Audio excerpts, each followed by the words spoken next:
So, ayun nga pala guys, nagtinda na nga rin pala kami ng banana con yelo ngayong araw ng Biyernes. Kaya tara guys, samahan nyo nga pala kami sa isang buong araw namin na pagtitinda dito sa may Freedom Park. Nung papunta nga pala akong Sangitan, tinanong ko nga pala si Mami G kung mamamalengke siya. Ang sabi niya, sasabay daw siya sa akin. Kasi guys, nanginayang din ako kung mamamasahe siya, diba? Magano rin pamasahe hanggang Sangitan. Nagiwalay nga pala muna kami ni Mami G kasi iba yung bibilin niya, iba rin yung bibilin ko. Saka syempre, alam din naman ni Mami G na may nahabol akong oras pag nagtitinda kami. Buti na lang guys, may small na sago na tinda siya ngayon. Nung nakaraan kasi guys sa bili namin, wala siyang tindang small, medium lang yung meron. So yun, pagkatapos ko nga pala guys makabili dun sa may malaking Sangitan, pumunta na ako dito sa Bagsakan para bumili ng mais. Sabi ko kay Ate Aya, yung mga nakuha kong mais nung nakaraan mga mura. Pero eto nga pala guys, nakuha ko ngayon is maganda nga pala siya. Bumalik nga pala ako guys sa Bagsakan para bumili ng mangga. Hindi kasi kakasya guys, may dalawang bundle na mais akong dala. Pagkatapos ko nga guys, igayak yung mga mangga dun sa pwesto, kinuha ko na nga pala itong mais at sinabay ko na rin si Maring Abno para makapunta na kami doon. Ang naiwan nga pala guys sa pwesto, yung pamangking ko, si Kuya Enteng. Kasi guys, nagpapahinga pa kami saglit bago kami maligo ni Maring Abno. Syempre, alam nyo na guys, baka mapasma, nag-iingat din tayo, baka magkasakit tayo, diba? Ito nga pala guys, yung in-order namin sa Shopee ni Maring Abno. Sabi ko, kailangan natin ng lalagyan ng cup saka yung takip ng ating cup. Mapapansin nyo nga guys, may takip pati yung ibabaw ng mangga namin. Kasi guys, iniiwas din namin sa alikabok yung mga tinda namin. Syempre, sabi ko nga kay Maring Abno, kahit nagumasas tayo ng costing, basta makita nilang maayos at malinis yung tinda namin, approve ako doon, sabi ko sa kanya. Yung customer nga pala natin guys, yung may-ari ng Collins Levi's. Kung gusto nyo nga pala guys makabili ng mga original na Levi's, punta lang kayo guys sa may Sumakab. Andun yung pwesto nila. Maraming salamat nga pala sa suporta. Ingat kayo guys. Sa mga repeat customers nga pala namin dyan guys, thank you so much nga po pala sa inyong lahat. Shoutout nga pala dito kay sir, sobrang solid nga pala yan guys. Kahit maanghang nga guys yung tinda natin, bumibili pa rin si sir sa atin at masarap naman daw talaga. Shoutout din dito kay sir, hinanap-hanap pa nga pala niya tayo dito guys sa may Freedom Park. Tapos guys, may nakita ako ditong husky, na-miss ko agad yung aso kong si Luna. Marami nga pala guys nagre-request na sana magkaroon din tayo mais on fire na hindi maanghang para daw sa mga bata. Yun po yung sabi sa akin ng mga naging customer namin. So yun guys, gagawa na nga rin pala kami na hindi maanghang na mais. Eto nga si Ate Meb-Meb,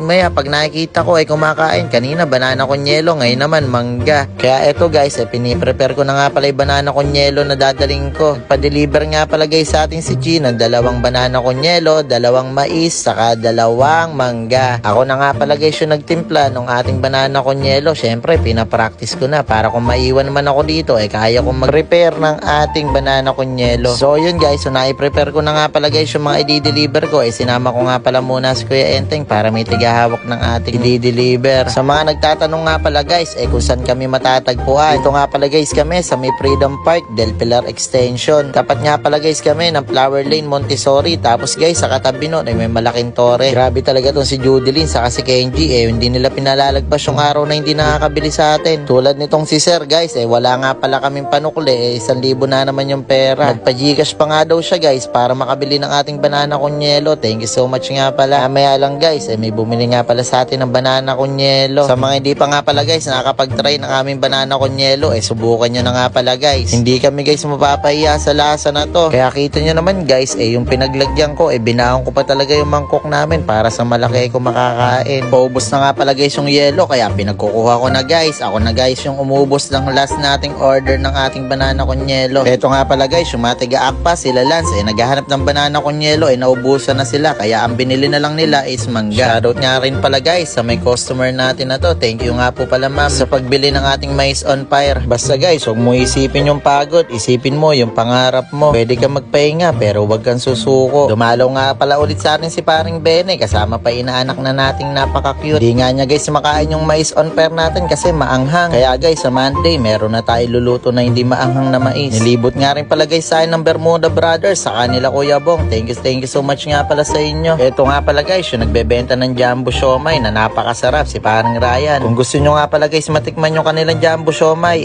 chat nyo na nga lang pala si Ryan Angeles. Sa mga sumusuporta nga pala guys sa atin dyan ng mga content creator, maraming salamat sa inyo. Kaya guys, sa Monday na nga lang pala guys, kita-kita na lang ulit tayo sa Freedom. Maraming salamat nga pala sa panunood. God bless you all.